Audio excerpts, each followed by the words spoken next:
Okay, so welcome everyone. My name is Matti Heino, and this is a video walkthrough of slides from my presentation at the European Health Psychology Society's annual conference this year, which is 2018. I'm going to speak a little about enhancing the producibility and comprehension of research with modern tools and how that may help us do actual science. So, I'm going to assume that most of you are familiar with the replication crisis. If you're not, you can look up the Wikipedia page or some of the myriads of articles that have been written in the academic and popular press during the previous decade. Some issues I'm going to touch upon here are publication bias. So, publishing effects when we find them and not publishing the null effects leads to a distorted view of the literature, inadequate reporting, which makes it very hard to replicate anything because you don't know what has been actually done, and it's hard to,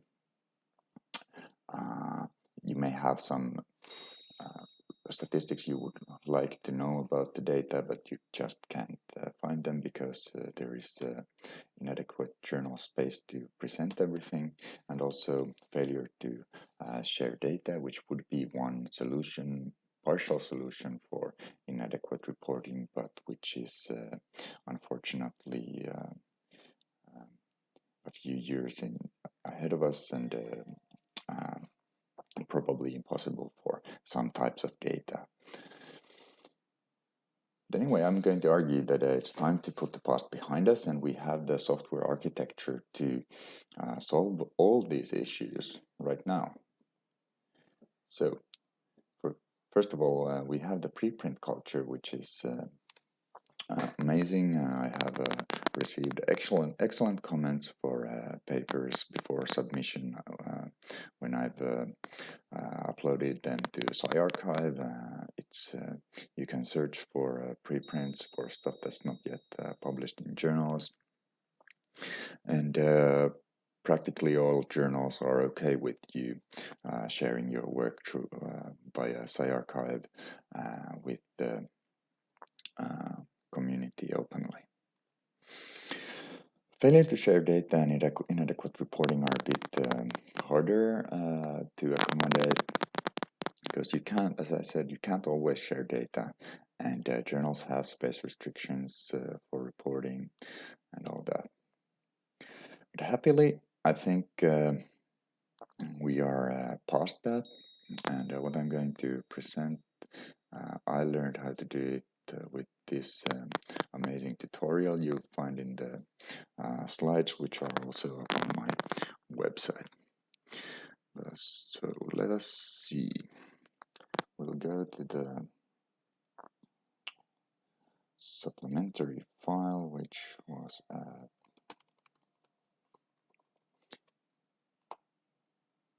this page. So this is a paper we've been writing about the baseline cohort description of the Let's Move It trial. And you can see here we present lots of information in numeric tables.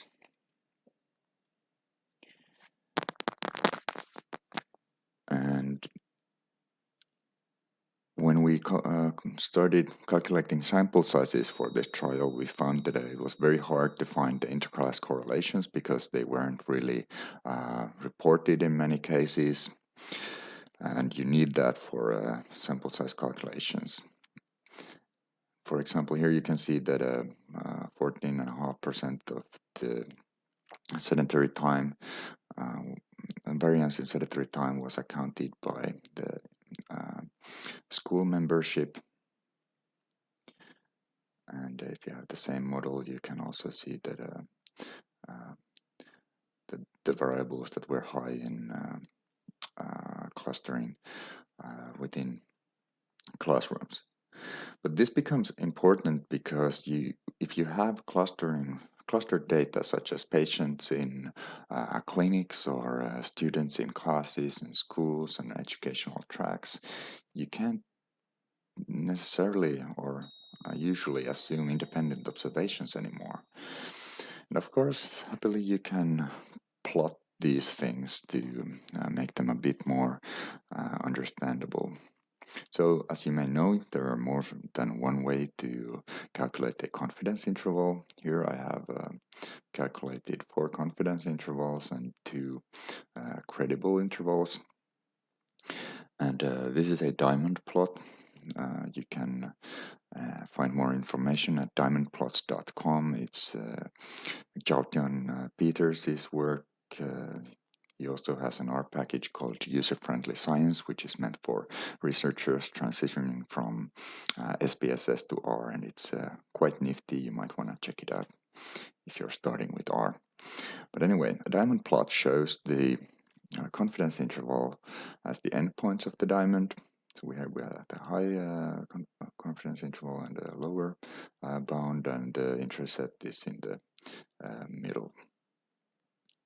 And here you can see that if you only use the directly calculate from this clustered data the confidence interval, you will have very narrow confidence intervals, which is an illusion because you don't actually have that much information because the observations are correlated with each other. And you can do this for all the variables in your data set. And it's of course nice to also draw other types of plots. Here we describe some of the scales we used. This is the proportions of activity types, so physical activity in 4 different educational tracks. We have the practical nurse track, the hotel, restaurant and catering, business administration, and IT students. And although this is a nice plot and it shows that the mean sedentary time is about 60 something percentage of the time, it hides the variability in the data. So we actually know that more than a quarter of the students were sedentary more than 75% of the time.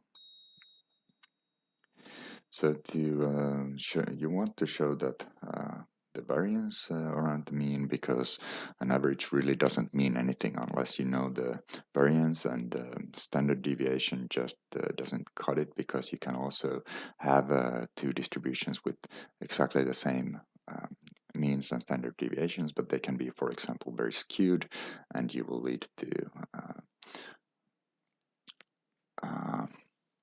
the wrong inferences on in which types of situations you can actually use them. But in that case, we have, let's actually take this, we have a density plot, which is basically a histogram, but it is not dependent on the shape of the distribution is not dependent on the histogram bar width, and it's also much easier to compare different groups. Like here you can see that, okay, so it looks like girls are a bit more active than boys, which is contrary to previous research. But this also hides the actual observations, so there's a smoothing function imposed here. So you might want to show who were these people actually. And of course, you can do all of this without sharing any of the data. So, for example, here we can see that, okay, so we have some very active boys in the nursing track, but when we look at the mean in the practical nurse track, and we can see that actually the practical nurse students are much more active than the IT students, and they're the most active educational track. And also that they're mostly girls, which is important because the least active track is mostly boys.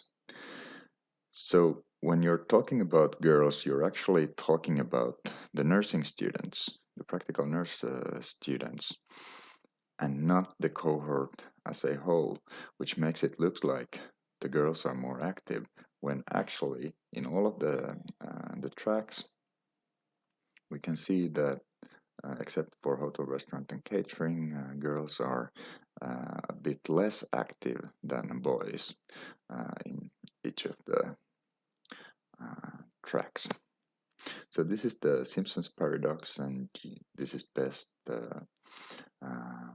discovered by plotting your data, hopefully in many different ways.